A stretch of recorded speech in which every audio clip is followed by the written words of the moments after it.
Hi, everyone. I'm Cynthia Toussaint at Women in Pain Nation. And today I'm going to do a hot take interview. These are bite-sized conversations with women in pain, pain experts, and basically everyone pain that speak to the lived experience of those of us who have chronic pain. It makes sense, right? Okay, today I have a really special guest. You are going to love him.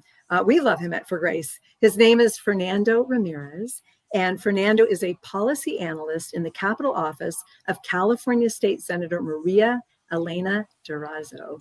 And with September right around the corner, we know that Pain Awareness Month is coming. So isn't it perfect to talk to a person in the legislature right now? I think it's perfect. So that being said, welcome, Fernando Rameriz. Hi, Fernando. Hi, how are you?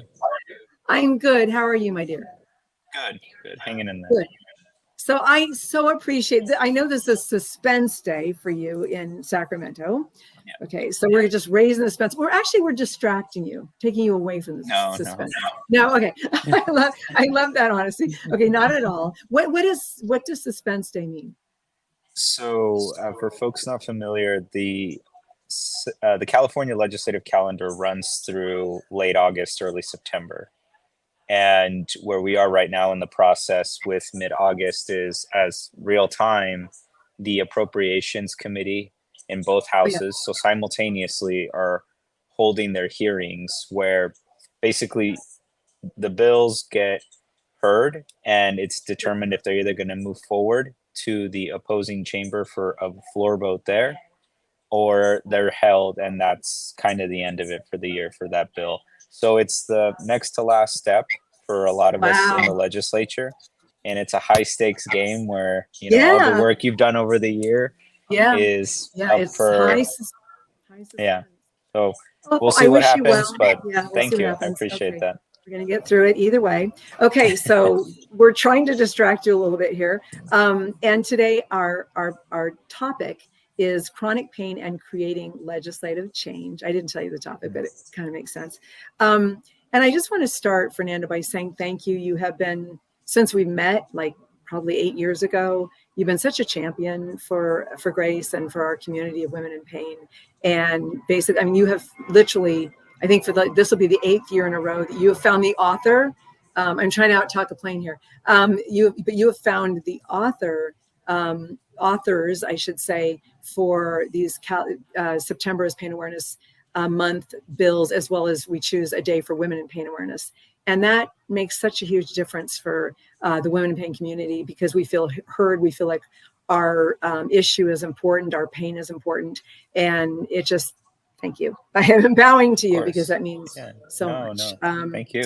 Okay, that being said, I'm wondering, though I didn't plan on asking you this, but how did you get interested in pain as a legislative issue? Sure. So when I started in the legislature, you mentioned about 7 years ago now, healthcare was the first policy issue that I carried, and staffing for a member, then Senator Hannah-Beth Jackson, Ventura, Santa Barbara. And I think that for me, healthcare has always been a personal passion that, growing up, my parents always made sure that my sister and I had healthcare, but I was always cognizant of, my parents not having access, often having to endure some pretty substantial hurdles to whether it was not having gone to the dentist or just chronic pain. You mentioned over the years, and certainly I can relate through my mom, that there's instances where, she'll mention that there is something fatiguing or just painful as she's walking around or moving. And, up until this day, those kinds of experiences are day to day. So I think with a lot of the work that you all do, there's always a personal connection to it. And then, as you mentioned, and then just lastly, just as you mentioned, starting in the legislature, I'm from a non-traditional background in terms of people that make their way to this institution. I'm a first generation. My parents are from Mexico, and, I was the first to break through barriers of moving out and going to college and finding a job like this where I'm not using my hands or it's manual labor. So I Quite always try to powerful. carry those experiences, their lived experiences, to try to elevate the platforms so that they're able to share those stories, and these kinds of issues are at the forefront here in the legislature. So, Fernando, I've never heard that story.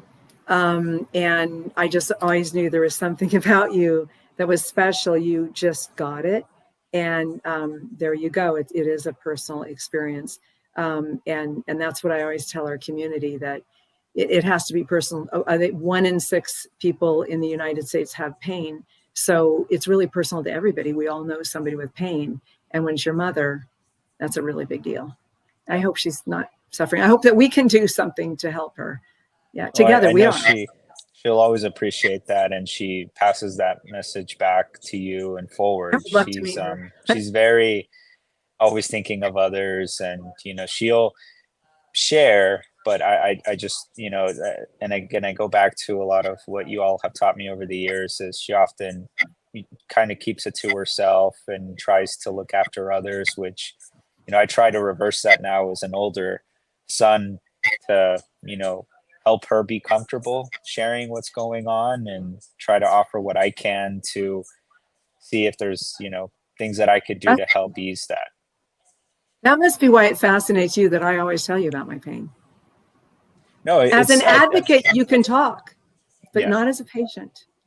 Yeah, you can't. I right. mean, if I meet somebody, I don't talk about my pain because they don't want to hear about it. I mean, wait, you're still going through that? That's not over yet? You're not done with that? That's the attitude. And so you learn quickly not to talk about it. And I sort of try to break through that. And this is my work, and this is what I do. But I totally understand where your mother's coming from. It makes you want to cry because it's just such a beautiful story. Thank you for sharing. Yeah, absolutely. Yeah, I mean, I think, meeting people where they are and trying to ask them where yeah, they're coming from. exactly. And you said to me when I asked you to do this interview that you don't always like to put things out there. Thank you for putting things out there, Fernando. Of course. Um, my next question is, so a lot of people say to me, well, you've done so much in Sacramento to help women in pain or people with pain. How do you know these people? And I don't know that I appropriately answer that question. So I'm wondering if you can take a stab at telling women in pain what the best way is. What is the best way for them to contact and to make a connection with their local legislator wherever they live? It doesn't have to be California, wherever they live in the United Sure. States. Yeah, no, Thanks. well, I think, fundamentally, we are here to serve you. We are public servants, and we do our best work when we're in touch with the community. That's certainly a lesson that I've fortified with Senator Durazo, working in this office now for 5 years, and the success that we've enjoyed as her staff and she's enjoyed as a legislator is through working on issues in partnership with the community, issues that they experience, that they're proposing solutions, and we help guide them through this legislative process. And how to get there is, I want to recognize how difficult it is to get into these kinds of spaces, especially for folks that may not be as comfortable, and not as familiar. And we, as staff, can certainly do better, and legislators can do better to break those barriers and help bring people to the Capitol, as the senator said when she was first elected, that she was bringing her community with her to the Capitol. And for us, I mean, there's the traditional ways, is knowing who your member is, and putting in a phone call, an email, through how I met Cynthia. She, as Priya has mentioned, she's a longtime advocate. She's come up to Sacramento. She's advocated for bills, and stepping out into this space is a very bold thing. And I certainly want to encourage everyone that is listening to this to do that, and to feel empowered to do that. It is your right as a member of our democracy, as a community member, someone that is being represented by a legislator or another state official, that you can seek them out, and they need to hear you. They should hear you.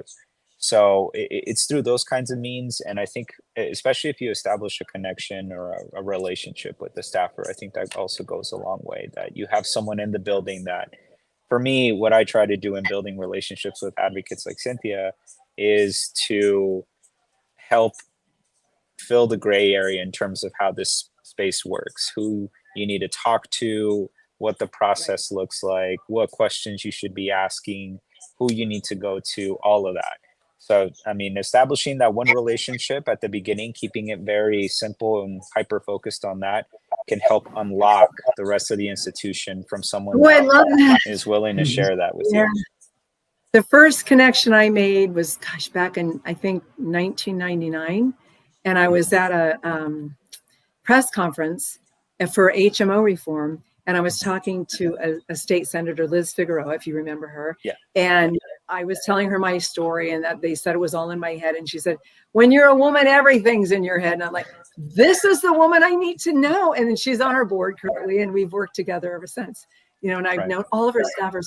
And that's another thing I think that's so important to say. And I don't think you're going to say it because you're too modest. But it's so important for us to reach out to the staffer rather than the legislator. It's easier. The staffers do not turn out, and the legislator is generally so busy that she or he, I like the she's, are listening to the staffers for advice on what bills, what resolutions should they carry, what should they author. You know, so I think that's really important. Get to know your staffers. You know, Yes. and remember, they don't leave. They still pop up. I'm like, wait, really? From 25 years ago? It's really wonderful. Yeah. So you're saying, but you're in a way that you're saying it's kind of a scary experience. So that helps me. But if somebody is frightened, would you still, or intimidated by the process, would you still encourage them to reach out? Absolutely. No, I say that to acknowledge that it's difficult, and you know, it's a power dynamic that is certainly one that we need to continue to work on. I work on every day to try to lessen that burden for community members and to take away the stigma that if you are, and you know, forgive me if you're, you know, someone that's paid to be here, not just myself as a state employee, as a public servant, but as someone that's paid to represent public interest, or interests, I should say, or another kind of representative, that everyone's within their right to be here. This government works for you, this government functions for you, and you know that's important, that you should have a voice in that. And you know, often for me, the experience is, and I just met with a group yesterday from the Central Valley, are community folks that have been advocates locally within their space most of their adult lives, decades, and they're up here. And as soon as I mentioned that I speak Spanish, it was my first language, all of a sudden I feel the pressure in the room go down. They're comfortable. Interesting. And they, you know, and it's a more fruitful discussion, and I'm meeting folks where they are, because there you go. Yeah. And that's what it's about, is again, trying to level with folks. Where are you coming from? They're coming to you to ask for help. And, you know, just having that modesty that you may not always have all the answers, but you at least know where to go, but also that you're there to listen and there to help them as much as you can. That's what you're so good at, is really hearing, listening and hearing. And I think it's also important to tell everybody that we, with high impact pain, we have a critical issue. We need help in the legislature to make change. I'm in the middle of my worst, I was telling Fernando, worst pain flare I've ever had because of long COVID. I've been desperate the last like 5 days. And we deserve to be in Sacramento or whatever the capital is that you live in. And the government will hear you. I know they will. And if we all reach out, the work is so much easier than if just a few of us do that. And that being said, Fernando, in your experience, it's a big question, but how interested are California legislators in pain as a policy issue? I think you've had the resolution for a couple of years, and what often 22 years. I mentioned my experience, and I distinctly remember when I was first staffing it. This was 17, 18, 19, with then Senator Jackson. What I hoped you would say. but staffing it with Senator Jackson, you know, resolutions, it could either cause a flurry of folks to come on board and say something, or, you know, it's being presented or it's being heard.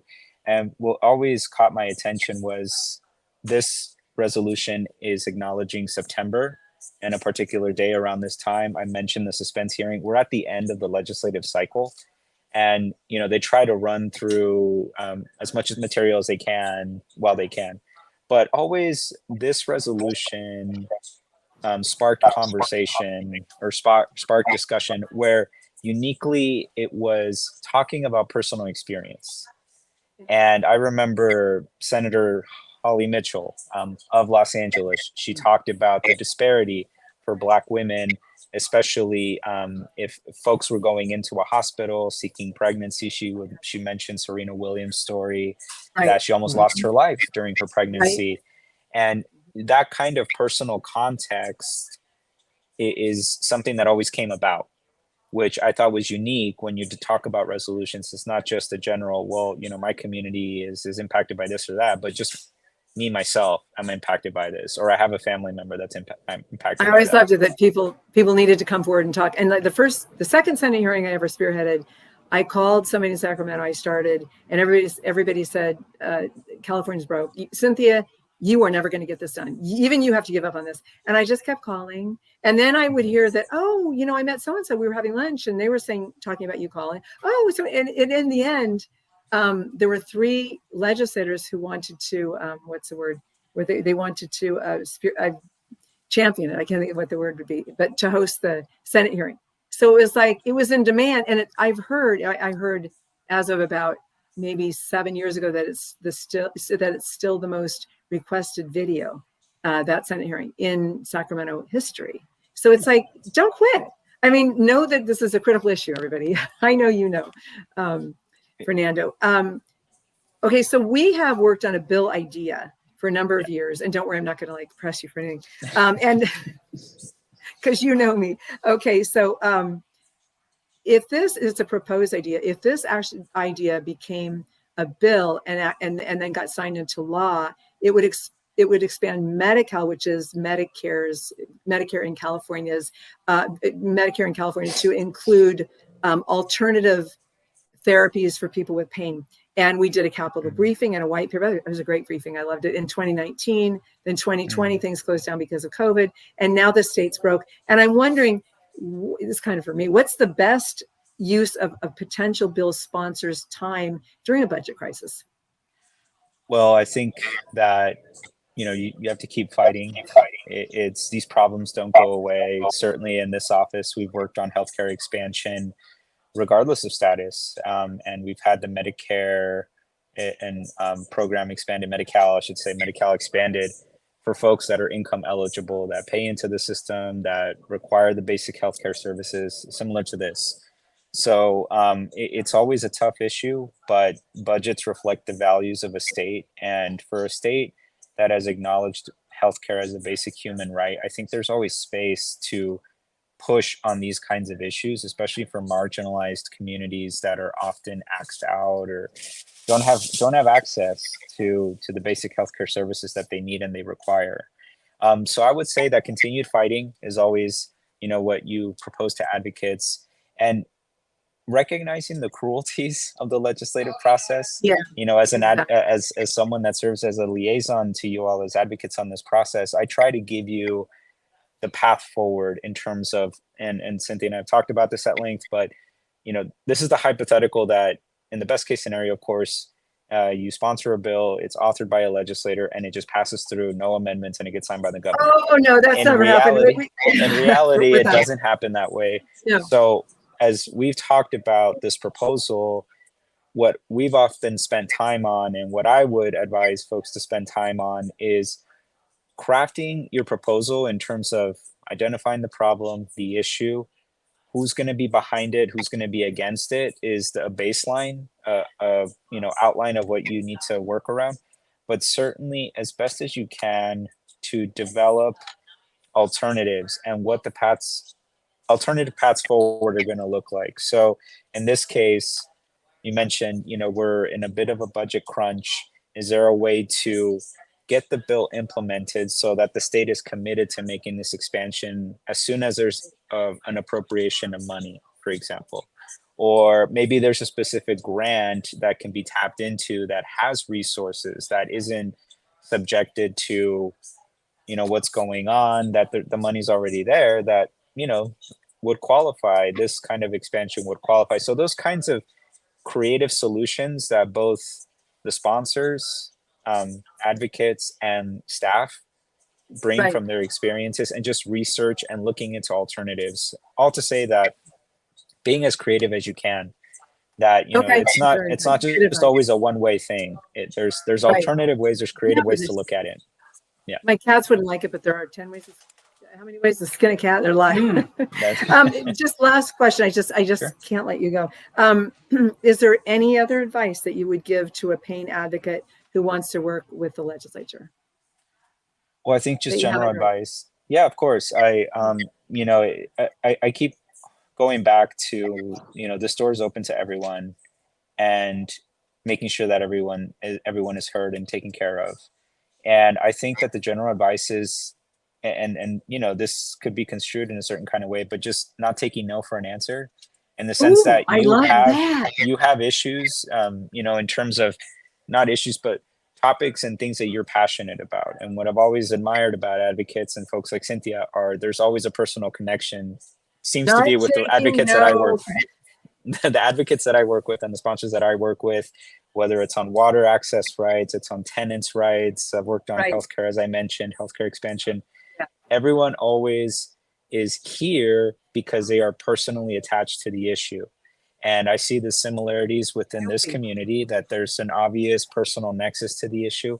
So having that serve as motivation, that this is a tough track.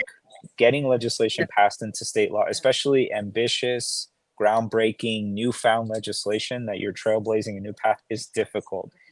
But worth Oftentimes you it. may not get it the first year. First So year. The last bill we so did took 7 years to get signed.